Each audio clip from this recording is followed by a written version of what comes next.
tontos, ya comienza el circo pronto, tenemos tomadores, marionetas.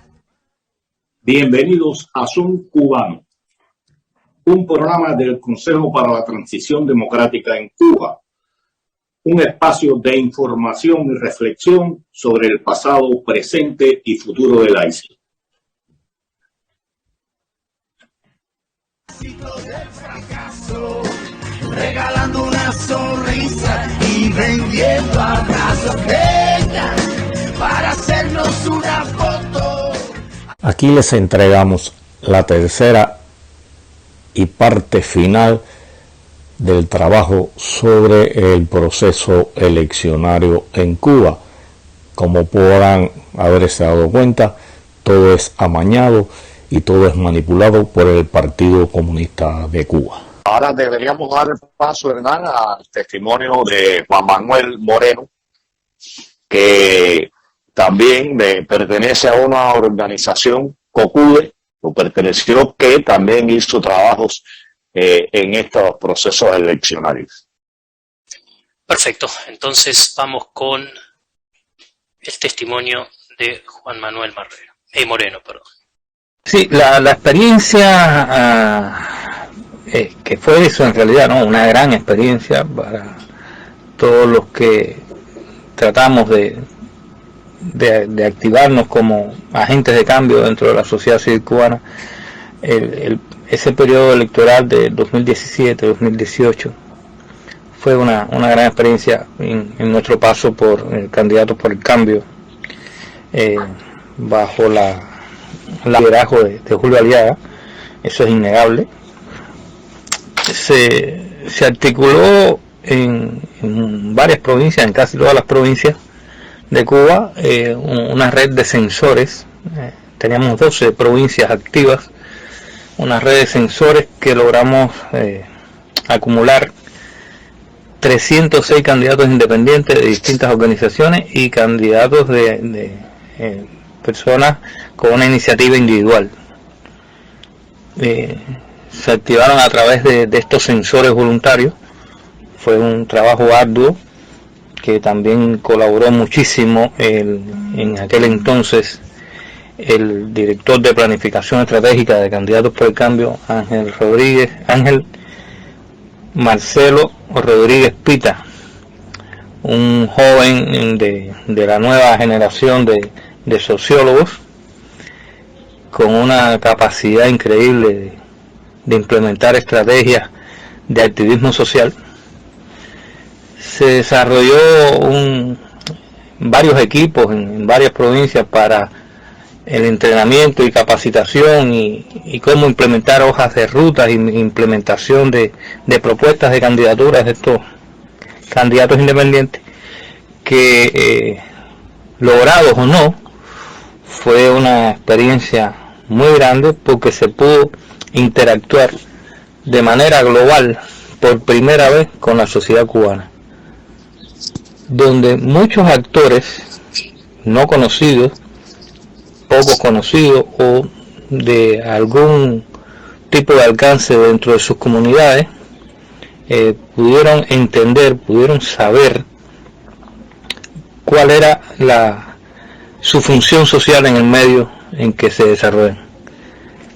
Eso fue algo genial, y también tuvimos que lidiar muchísimo con el desconocimiento de la gran mayoría.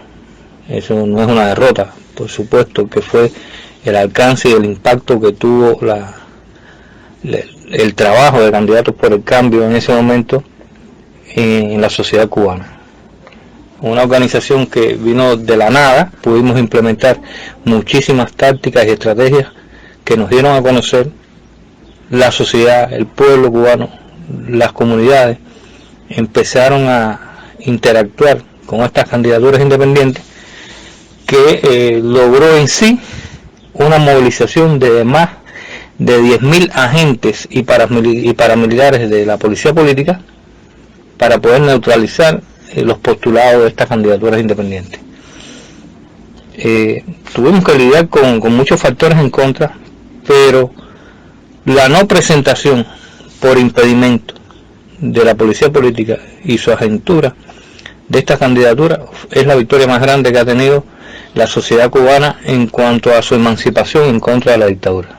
Quería precisar algo que dijo Leandro, y es que donde único la candidatura o sea, la votación, la candidatura es abierta en la base, en los delegados de circunscripción que te ponen en la boleta 2-3.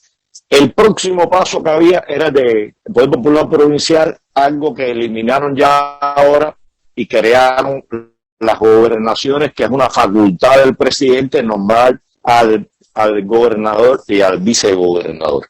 Pero ya en la Asamblea Nacional, donde están más del 95% de militantes del partido y de la juventud, bueno, a esos revolucionarios, a esos militantes, también se le veta la posibilidad de elegir. Si son 600 delegados los que van a elegir, en esa boleta hay 600. Y el presidente de la República también se propone a nombre del Buró Político en elección única. O sea, ni esos militantes del partido tienen la posibilidad de decir, voy a coger de presidente entre este y este. Está el que designó el partido. Por eso acá decimos que Díaz-Canel no es un presidente electo, es un presidente designado. Y Leandro, tú has precisado muchas cosas y quisiera ver si pudieras precisarnos cómo tú crees que debería ser el proceso eleccionario en Cuba para que de verdad sea democrático y cumpla con las expectativas de este pueblo que desea democracia, libertad y pluripartidismo. Claro, interesantísimo, Pedro, lo que tú dices, lo que escucho en los testimonios, como en el testimonio de Moreno, que bueno, son activistas con mucho coraje, que no le tienen miedo a la participación, que no le tienen miedo a la necesidad de generar un cambio democrático en Cuba, sabiendo lo difícil que es todo esto, ¿no? Teniendo en cuenta que las condiciones para poder hacer esto son realmente condiciones muy, pero muy peligrosas inclusive. Hay una institución que me parece importante resaltar, remarcar, porque mucho tiene que ver con los obstáculos, con la exclusión que se genera acerca de la participación efectiva de los ciudadanos y las ciudadanas de Cuba, y tiene que ver con la Comisión de Candidaturas. Es una institución clave en el sistema electoral de Cuba que opera a escala municipal, pero también opera a escala provincial y a escala nacional.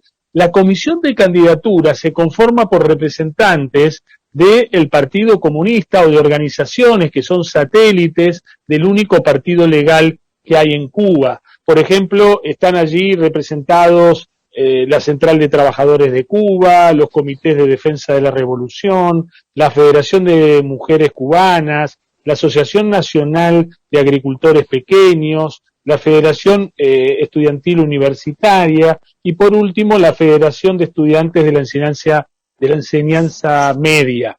Estos son los que ejercen el veto. El veto a escala menor, una asamblea de nominación de candidaturas, que se presenta algún candidato que tiene un perfil independiente, bueno, automáticamente aparece en escena esa comisión de candidaturas y lo veta. Entonces, en ningún proceso que pretenda ser democrático puede haber una institución de veto en este sentido a la participación efectiva. Y esto ocurre permanentemente en Cuba y es un dato para mí insoslayable, ¿no? Cuando describimos el sistema electoral de Cuba hay que hablar de la institución que veta, de la institución que obtura. Esa es la comisión de candidaturas que, como les decía, opera a distintos niveles.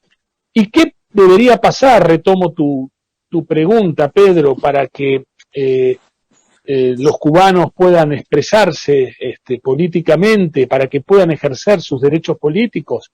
Y sin lugar a dudas tiene que existir una mínima vocación de apertura democrática, aunque más no sea por parte del régimen cubano. Hay experiencias históricas de partidos que han controlado todo. Uno recuerda la época del orden conservador en la Argentina, o inclusive la época del PRI en México, cuando era un partido hegemónico, que en algún momento hicieron un cambio y por lo menos abrieron la válvula de la participación, aunque sea en un porcentaje menor, para que las voces disidentes puedan estar representadas en una asamblea, ya sea provincial o inclusive en una asamblea nacional.